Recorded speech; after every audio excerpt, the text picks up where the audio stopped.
Hello everybody. I'm going to speak to you on global warming, its causes, effects.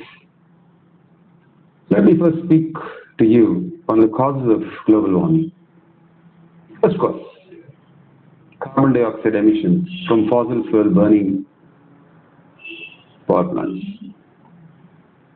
Our ever-increasing addiction to electricity from coal burning power plants releases enormous amount of carbon dioxide into the atmosphere. Carbon dioxide emissions come from electricity production, and burning coal accounts for 93% of emissions from the electric utility industry. Every day, more electric gadgets flood the market, and without widespread alternate energy sources, we are highly dependent on burning coal for our personal and commercial electrical supply. Cause 2. Carbon dioxide emissions from burning gasoline for transportation.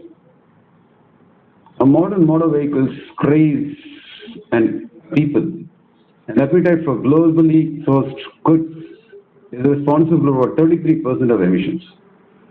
The population is growing at an alarming rate, and the demand for more motor vehicles and consumer goods is increasing day by day, which means we are increasing the use of fossil fuels for transportation and manufacturing. Our consumption is outpacing our discoveries of ways to mitigate the effects, and we are not able to stop this. Cause 3. Methane emissions from animals, agriculture such as rice, paddies, etc. Methane, an extremely potent greenhouse gas, ranking right behind carbon dioxide. When organic matter is broken down by bacteria in the absence of oxygen, as in rice paddies, methane is produced. The process of production of methane also takes place in the intestines of herbivorous animals, and with the increase in the amount of concentrated livestock production, levels of methane released into the atmosphere is increasing. As methane escapes into the atmosphere, the rate of global warming will increase significantly. Let me get into the fourth cause, deforestation of tropical forests for wood, pulp, and farmland. Use of forests by byproducts like wood and charcoal, fuel, is one cause for deforestation.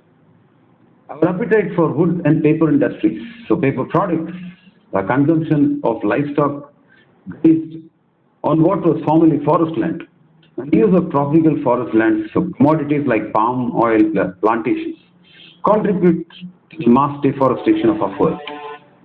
Forests help in the removal of, of course, the storage of carbon dioxide from the atmosphere, but deforestation releases large amounts of carbon, as well as reducing the amount of carbon capture of the planet.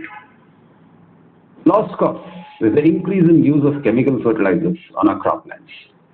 In the last half of the 20th century, the use of chemical fertilizers, as opposed to the age-old tradition of using organic manure, has risen dramatically.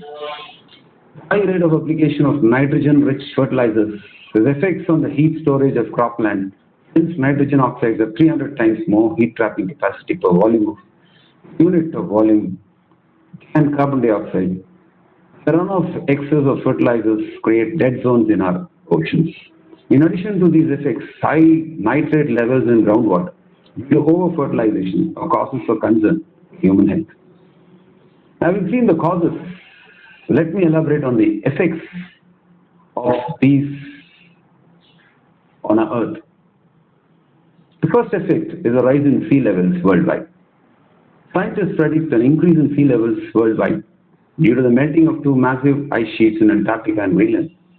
However, many nations around the world will experience the effect of rising sea levels, which could displace millions of people. One of India's neighbor, Maldives, is already sinking thanks to the rise of the level of sea. The second effect is the production of more killer storms. The severity of storms, that is hurricanes and cyclones, are increasing as the day passes.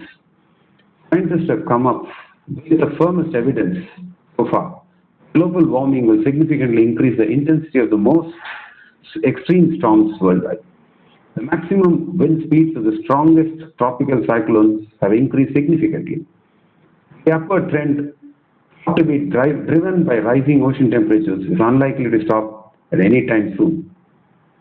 The effect is massive crop failures. According to recent research, there is a big chance of a majority of the world population to migrate to milder climates when going hungry due to climate change in the next 100 years or so. Climate change is expected to have the most severe impact on water supplies. Shortages in future are likely to threaten food production, reduce sanitation, hinder economic development, and damage ecosystems. It causes more violent swings between floods and droughts. Next effect is a widespread extinction of species. By 2050, rising temperature could lead to the extinction of millions of species on Earth. We can't exist without a diverse population of species on the Earth. Don't you think this is a scary news for humans? Climate change now represents at least as great a threat to the number of species surviving on Earth as habitat destruction and modification. And the last, or not the least, disappearance of the coral reefs. The coral reefs. Area on the coral reef situation is alarming. Indications are such the coral populations will be wiped out by 2100 due to increased temperature and acidification of the oceans. The corals also get bleached by small but prolonged rise in sea temperature, and that may sound the death knell. In fact, the death knell.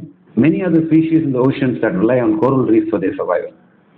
Despite the ocean's immensity, there are indications that it is approaching its tipping point. For reefs, warming waters and acidification are closing in like a pair of jaws that threaten to make them the first global ecosystems to disappear. So now, know what are the causes of global warming and its effects on the Earth. Let's see how we as individuals do our part to help save the planet. Let's all try to do these simple things. First, let's all plant a tree. Trees, when fully grown, help keep the plants cooler. Keep the planet cooler. First, against the demolitions of rainforests, we need the trees to cool our planet. Second, let's walk small distances. As walking, instead of taking the car, will help reduce pollution. The next time when you think or when you need to go somewhere, think whether that journey can be covered by walk. Then why use a bike or a car? When you're at home and you're getting terrible cold, wear an extra layer of clothing and do not get addicted to the heater. Extra heat produced by our homes also affects the planet. Try wearing an extra layer during this winter. If possible, buy your fruit, vegetables from local suppliers for whatever it's worth. That fruits and vegetables need not travel by road, rail, or air, by leading to the consumption of petroleum products, leading to pollution. Maintain your speed limit if you're traveling by a motorcycle or motor vehicle, since that can also help the environment. The more you speed, the more petrol you are going to use and make the pollution higher and release a large amount of carbon dioxide to the air. If possible, use solar energy. At all, it's free. You can get much of your hot water and heating from the sun and even generate electricity. Reduce, reuse, and recycle. Finally, turn off unused sources of power such as televisions and heaters. This will also help the environment. If everybody sticks to these rules, we would be doing a great thing by protecting the earth. Let's give better to our children. Thank you.